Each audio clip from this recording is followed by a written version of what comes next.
Kia ora everyone, welcome to my online seminar.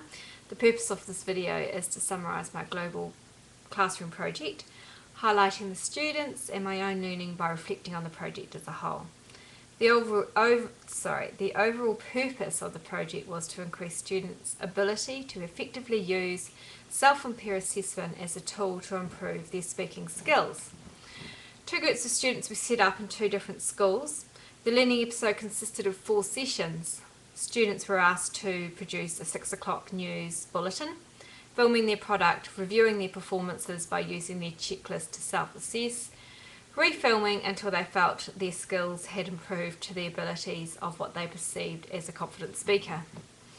The first session was an audio conference, and that was the introduction session where we introduced one another, we built up an understanding of the technology needed, and just a little bit of context and background as to why we would use online technologies as opposed to face-to-face with the classroom, and my role as the e-teacher, and where children could get help. So there were also Gmails, wikis and blogs set up for all the students.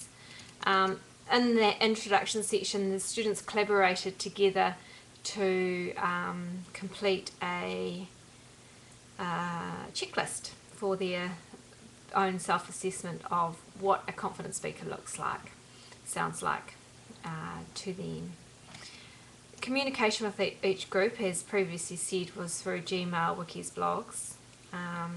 The students were asked to write a learning reflection after every session on the blog.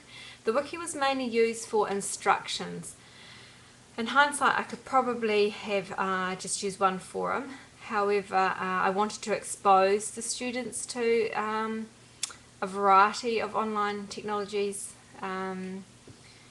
forums, so that it's something that they can extend, and it was that engage and hooking in that I was looking for. So I thought if one didn't suit, maybe the other didn't suit.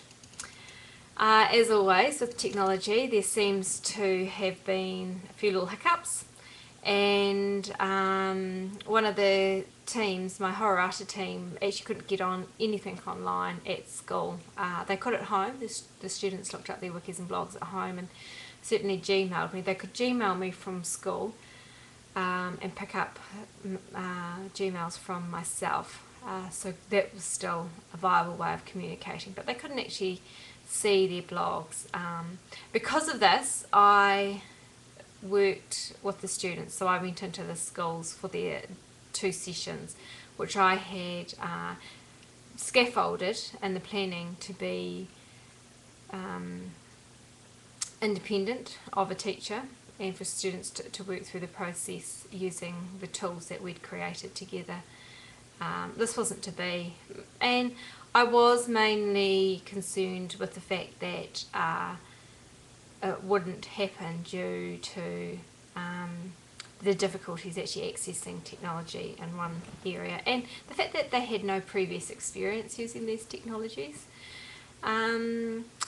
However, on reflection, I probably think that it was more to do with my inability to let go of that face-to-face. So it was a good thing that my reflecting on action was based around the impact of an e-teacher, and how does an e-teacher function as opposed to a C teacher, and what is the impact on learners, and similarities, differences, so forth. So there were 6 main trends that came through with the reflection on action, and firstly, probably the biggest impact or reflection that I had was around the values and beliefs of a teacher, myself obviously, and just how much is embedded. And you can easily talk the talk and have an understanding, but how much actually follows through in your action? I've been relatively successful as a classroom teacher, and so I'm kind of struggling with the fact, but it's always worked this way, so why would I change? And I guess it's facing the fear and working through those changes of doing things differently and not actually knowing what to expect and trialing things and failing. That's probably a big thing that I'm probably not so good at. What I don't have is a bank of experiences with being an e-teacher, so it's building up those experiences, using trials, being innovative and using strategies that I haven't used before or have kind of just pushed to the side because, like I said, but it's worked the other way, so why would I change?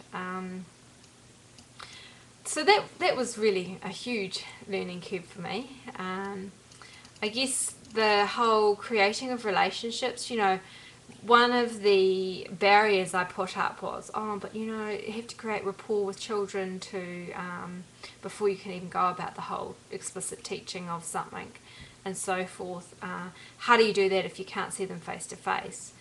Well, I actually could have set up things such as contact 2 or 3 weeks before the actual learning episodes happen. I'm well known to the students, obviously, in my own school that I work at QE, and I have met the students who I worked with briefly, but I'm a principal in the area and they know who I am, so really that was just me putting up a barrier of, look, face to face, create rapport and so forth. Like I said, it could have easily been done to create, just build on those relationships, working slowly towards the actual learning episode and the explicit teaching through phone calls, through Gmails, through, setting up the wiki. So in hindsight, those things could have been better as far as creating relationships. The third thing is time. There's always time restraints in schools, and I think sometimes if we aren't aware of how we operate as teachers, we can always use time as a really good excuse. I didn't have enough time, or everyone else seems to want to dip into the students' learning, so I haven't implemented that and so forth.